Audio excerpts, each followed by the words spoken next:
ഇന്നൊരു കുഞ്ഞു നെല്ലിക്ക അച്ചാർ ഇടുകയാണ്. കുറച്ച് ദിവസമായിട്ട് ഇരുന്ന് വാടിയ നെല്ലിക്ക വെറുതെ വേസ്റ്റ് ആക്കണ്ടല്ലോ എന്ന് വിചാരിച്ചിട്ട് കുറച്ച് നെല്ലിക്ക അച്ചാർ ഇടാമെന്ന് വിചാരിച്ചു. അതിന് വേണ്ടിയിട്ട് ഉലുവയും കടുക് ആദ്യം ഒരു പാനിൽ വറുത്ത് പൊടിച്ചെടുക്കുന്നുണ്ട്. പിന്നെ ചട്ടിയിൽ നല്ലെണ്ണയാണ് ഒഴിച്ചത്. നല്ലെണ്ണ ചൂടാകുമ്പോൾ വെളുത്തുള്ളിയും കറിവേപ്പില ഇട്ടൊന്ന് മൂപ്പിച്ചു. വെളുത്തുള്ളി എൻ്റെ കയ്യിൽ കുറച്ചുണ്ടായിരുന്നുള്ളൂ, അതുകൊണ്ട് കുറച്ചിട്ടത്. കൂടുതലുണ്ടെങ്കിൽ അങ്ങനെ ഇടാം. അത് മൂത്ത് വന്നപ്പോൾ നെല്ലിക്ക കഷ്ണങ്ങളാക്കിയത് ചേർത്ത് നന്നായിട്ടൊന്ന് വാട്ടിയെടുത്തിട്ടുണ്ട്. അതിനുശേഷം കാശ്മീരി മുളക് പൊടിയും ഈ പൊടിച്ചു വെച്ച കടുക്, ഉലുവ അതും പിന്നെ ആവശ്യത്തിന് ഉപ്പ് ചേർത്തിട്ടുണ്ടായിരുന്നു. ഞാൻ കല്ലുപ്പാണ് എടുക്കുന്നത്, കല്ലുപ്പാണ് സാധാരണ ഉപയോഗിക്കാറ്. അത് ചേർത്തു.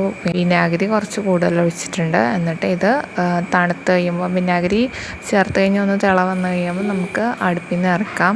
അതിനുശേഷം തണുത്ത് കഴിയുമ്പോൾ നമുക്കൊരു ജാറിലേക്ക് മാറ്റാം. ഇതിപ്പോൾ ഞാൻ കുറച്ച് നെല്ലിക്ക ഉണ്ടായിരുന്നുള്ളൂ, കൂടുതൽ അളവിൽ നമുക്ക് ഉണ്ടാക്കാവുന്നതാണ്.